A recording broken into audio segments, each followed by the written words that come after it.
Olá, pessoal! Mais uma vez nós estamos aqui entrando no assunto. Hoje com uma pessoa muito especial, que é o pastor Igor. Ele é teólogo, ele é empreendedor, ele é esposo e é realmente uma pessoa especial. Sou um pouquinho suspeita. Mas hoje nós vamos falar um pouquinho de igreja. Um pouquinho, porque falar de igreja tem muitas coisas para se falar. Principalmente nesse século, que nós estamos vendo que a igreja de hoje é muito diferente da igreja de antigamente. E nós vamos ter um papo assim que vai fazer diferença. Você vai pensar assim: poxa, e eu que não queria estar na igreja, porque eu pensava que todo mundo pensava dessa maneira. A partir de agora, entrando no assunto, vai fazer diferença na tua vida. Nós vamos começar fazendo uma pergunta para o pastor. Mas antes, eu quero te apresentar. A paz do Senhor, pastor, tudo bem? A paz do Senhor, pastora, a paz do Senhor, uma boa tarde a todos que estão conosco, acompanhando através desse mecanismo ou através dessa internet que veio para abençoar minha vida, a sua, abençoar a vida de todos nós.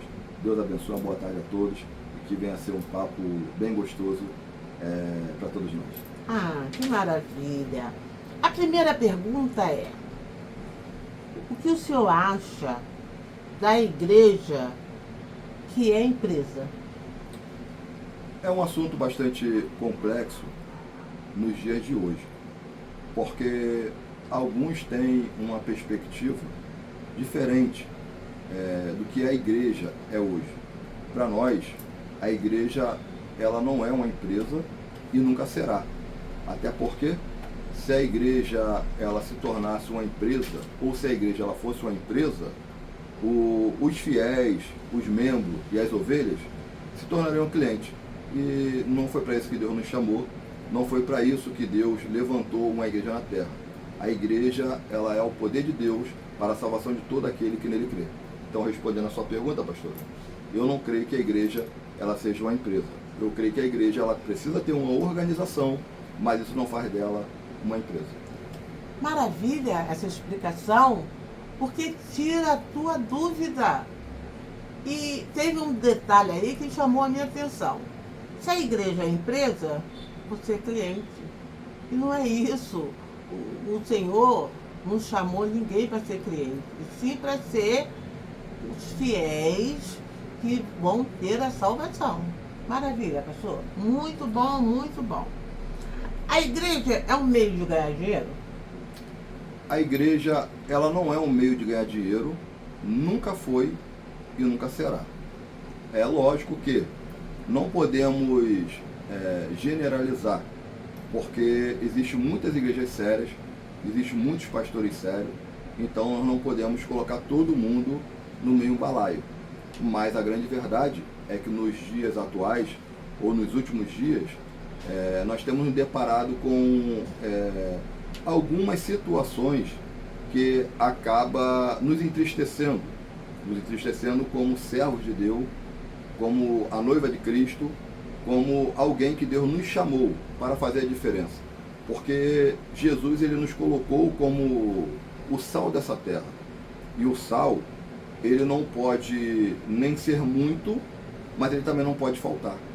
Você já imaginou uma picanha, uma alcatra, um contrafilé, por mais bonito que a carne seja, mas você já imaginou comer ela sem o sal? Você vai perceber que você não vai conseguir comer ela sem o sal, porque o sal faz a diferença. Mas você já comeu uma carne com sal em excesso? Talvez você já provou, mas você não tenha conseguido comer, porque o sal em excesso, ele também estraga a carne. Então, o sal, ele não pode nem ser em excesso, mas o sal também não pode faltar. Assim é a igreja. A igreja, ela tem que ser o sal da terra. Ela precisa ter a medida exata. E hoje o que nós estamos vendo, principalmente em nosso meio, é que existe uma passagem na Bíblia que se encontra no livro de Marcos, capítulo 16, verso 15, que vai dizer assim para mim e para você, uma ordem de Jesus: ide por todo mundo e pregar o evangelho a toda criatura. Quem crê e for batizado será salvo. Quem não crê será condenado. Mas o principal aqui, o cerne dessa mensagem, é a ordem de Cristo. E a ordem dele é: ide por todo mundo e pregar o evangelho a toda criatura. No capítulo 10 de Mateus, pastor, no verso 8 aproximadamente, Jesus ele continua essa explicação. Porque ali estão os 12 que ele escolheu, e ali Jesus ele está completando essa ordem. Então Jesus ele está dizendo que ele está dando poder aos seus discípulos para expulsar demônios, para curar enfermos, para ressuscitar mortos, para curar leprosos. Ou seja, Jesus ele está dizendo para os discípulos que de graça ele está dando, mas também ele vai fazer uma grande observação para eles, que de graça também eles receberam. Ou seja, de graça eles estão recebendo e de graça eles devem dar. Então Jesus ele continua dizendo que se eles entrarem em alguma casa e não quiserem ouvir e nem receber a mensagem, para sacudir a poeira dos pés e ir embora. Ou seja, nem a poeira é para levar.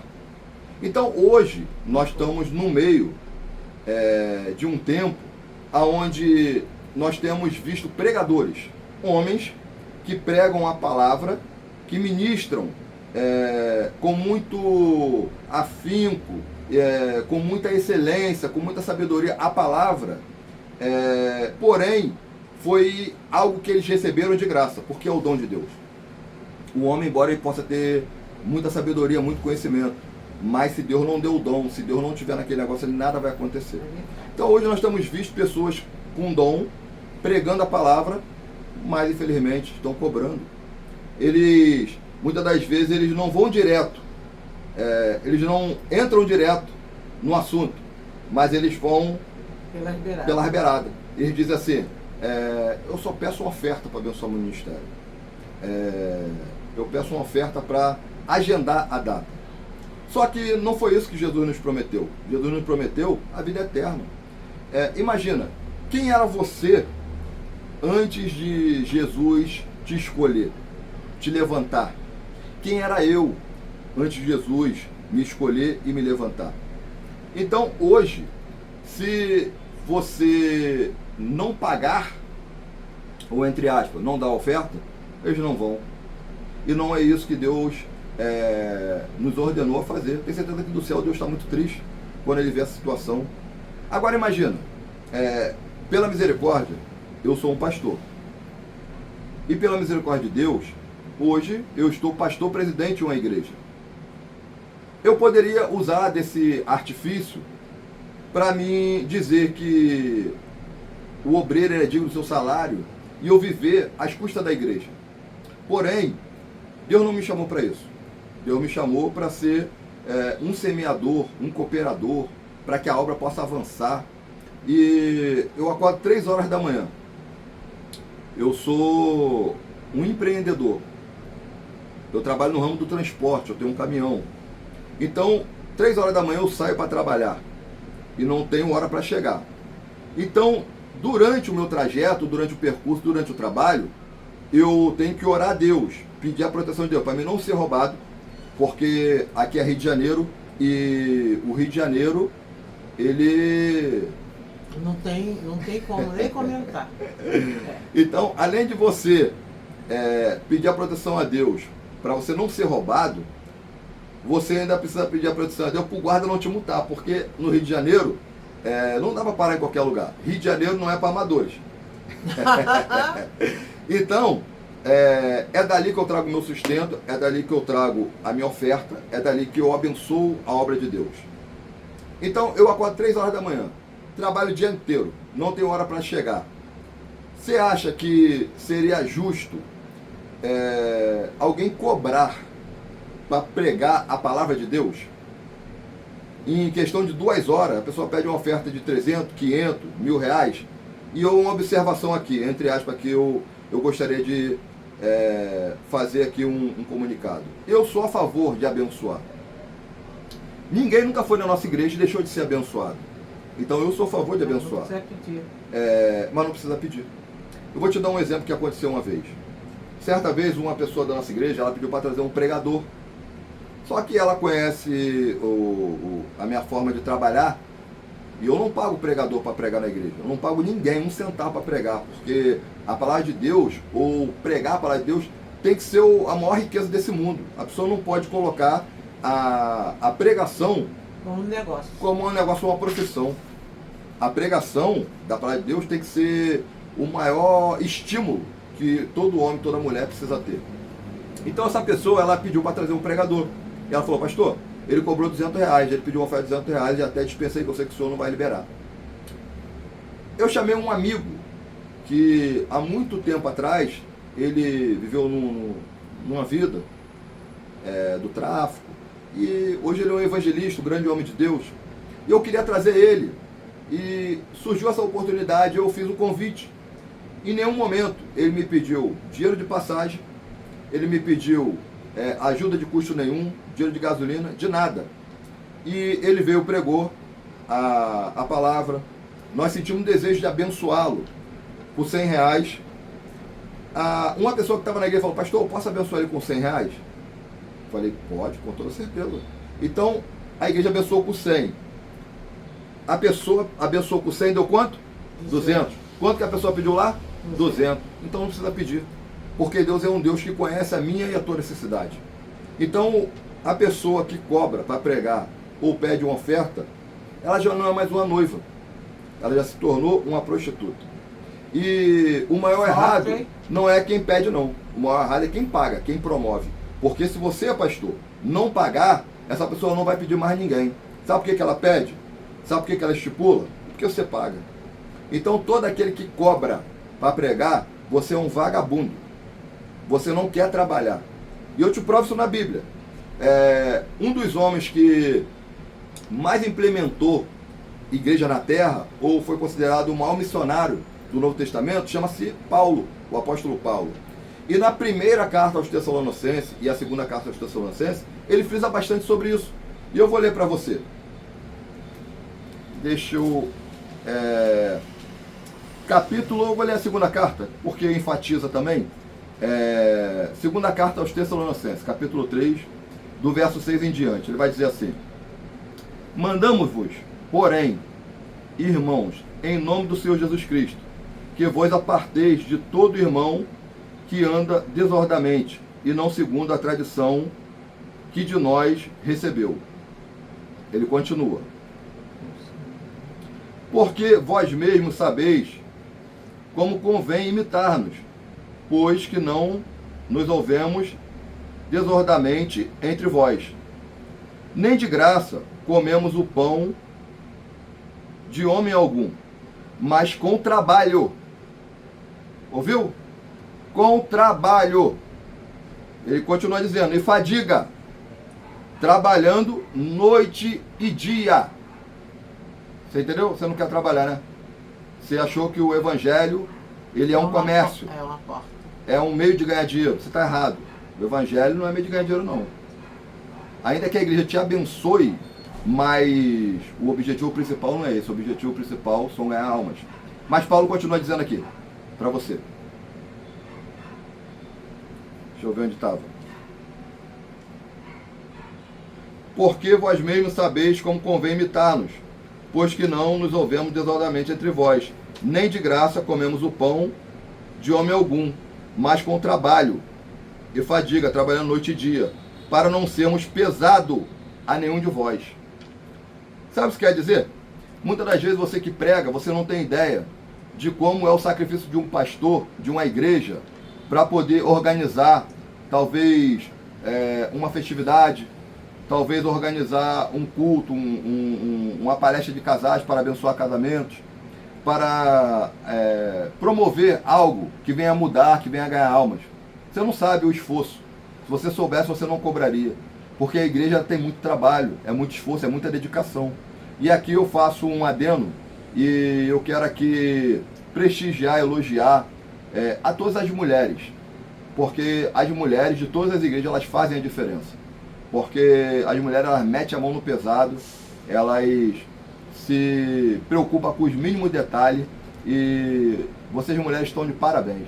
As mulheres da nossa igreja, da IPUC, elas fazem toda a diferença. E eu sei que você que é mulher, você também faz a diferença na igreja de vocês. Continue, porque o pastor precisa de vocês, a igreja precisa de vocês.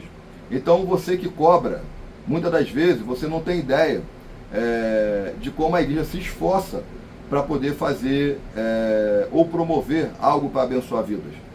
Então que você também venha cair a tua ficha, você venha fazer uma autoanálise.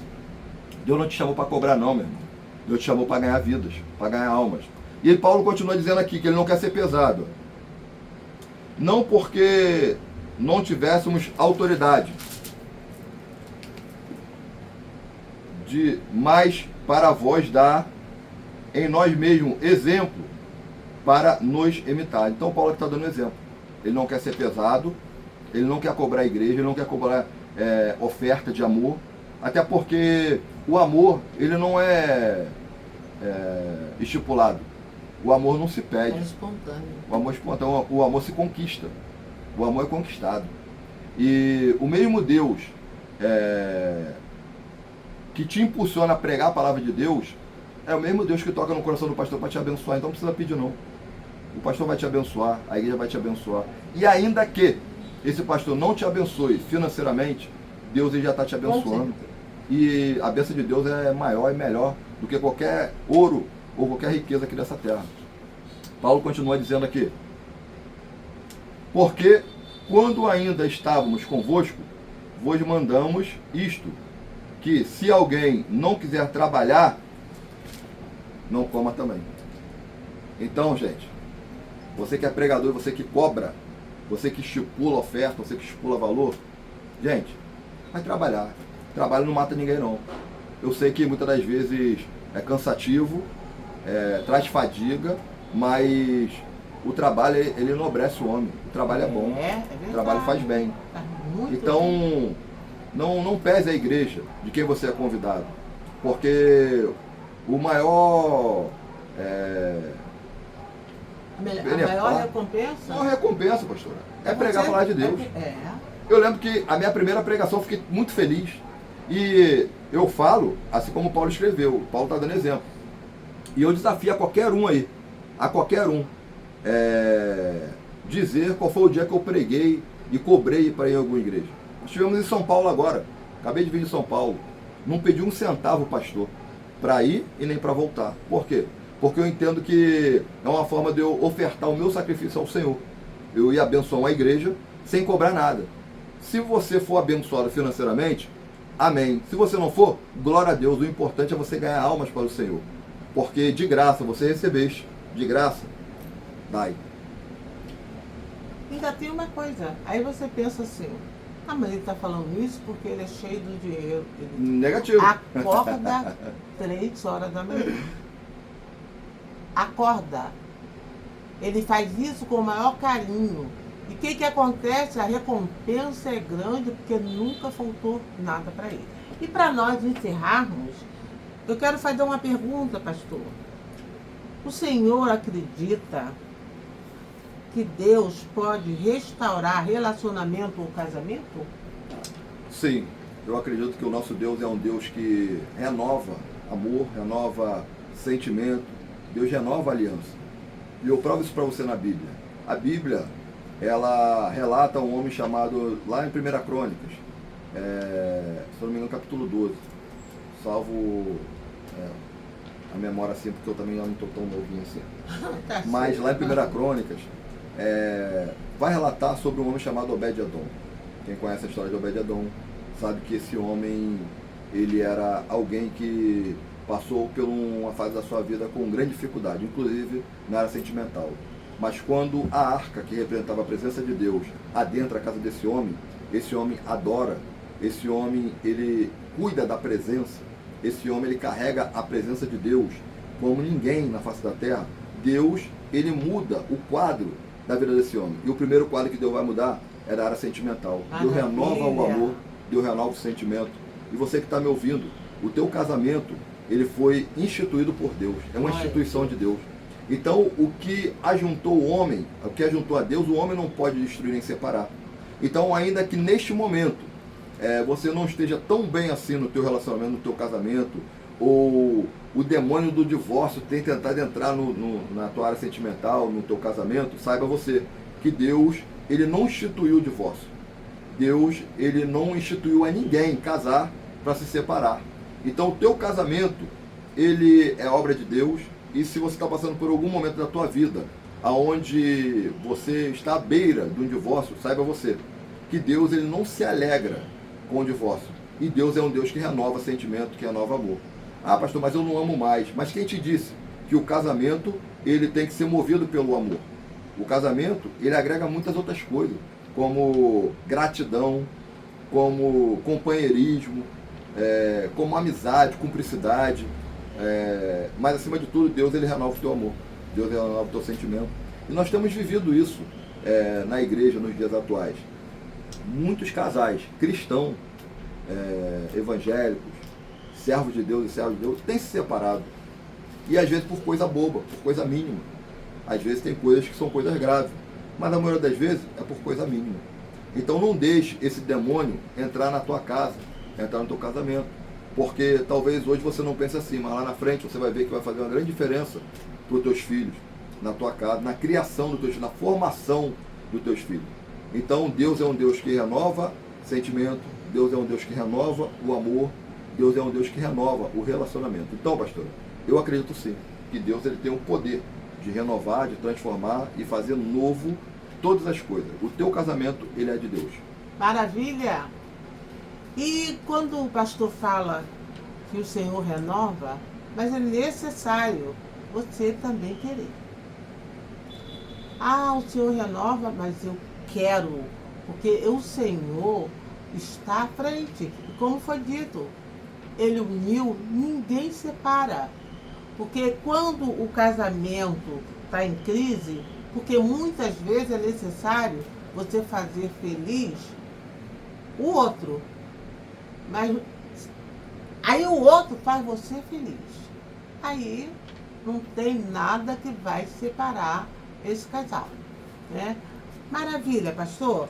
Maravilha. Só um adendozinho, pastor, que o casamento, ele é algo tão especial do coração de Deus, mas tão especial que a pessoa, quando ela casa, embora ela case para fazer a outra pessoa feliz, mas ela também tem que se sentir feliz. Porque muitas vezes a pessoa fala, não, o casamento é para fazer o outro feliz. Não, não, não. O casamento é para ambos ser felizes. E tudo que muitas das vezes a pessoa precisa é ter paciência. E às vezes, nos dias atuais, pastor, a gente vê esse reflexo no trânsito. As pessoas não têm paciência uma com as outras. Né? As pessoas, assim, elas não dão passagem para o outro, sabe? Qualquer coisa a pessoa tá xingando no trânsito, tá querendo brigar, tá discutindo. A gente vê esse reflexo também nos lares.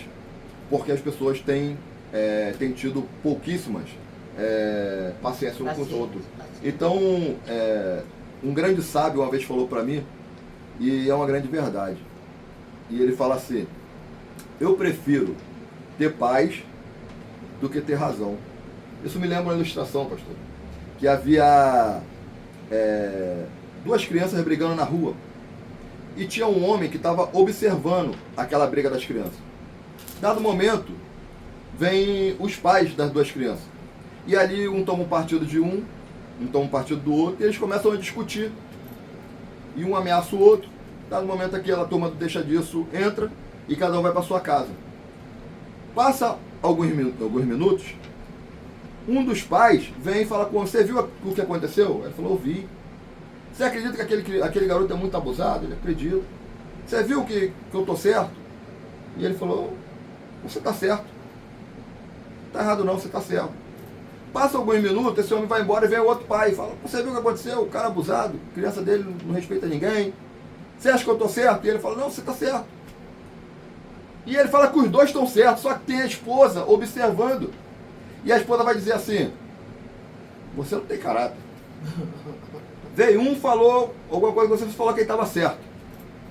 Agora veio o outro, falou para você, contou a história, você também falou que ele estava certo. Eu queria paz. E aí ele olha para aquela mulher e fala assim, sabe que você está certo? Aí pronto. Porque quando um não quer, dois não brigam. É verdade. Então que você possa levar isso para a tua vida. Isso aí é sabedoria. Deixa o teu esposo em paz. Ajuda a tua esposa, abençoa ela. Porque quando um não quer, dois não briga e aí não há separação. Maravilha, estamos chegando ao fim, mas antes eu quero falar contigo. Me siga ali no canal Terezinha Rosa com HS, também no nosso Facebook. Eu perguntei ao pastor se ele tem a rede dele social, mas ele falou que... Eu tenho, já que ela está insistindo tanto assim, a minha rede social, Facebook, é Igor Santana, no meu Instagram também e no TikTok. Me siga lá no TikTok também, Santana, tá? Nos acompanhe lá, mas o mais importante é que você acompanhe e siga e se conecte, você aperte o sininho do céu, que você venha buscar Deus enquanto há tempo, porque Jesus está às portas e em qualquer momento ele está voltando para buscar a sua igreja. Fica firme, porque Jesus, ele te ama e nós também te amamos. Que essa mensagem possa abençoar a tua vida e onde chegar o alcance, que Deus possa abençoar toda a tua casa, toda a tua família. Glória a Deus, né? Até a próxima. Deus abençoe. Te espero. Tchau.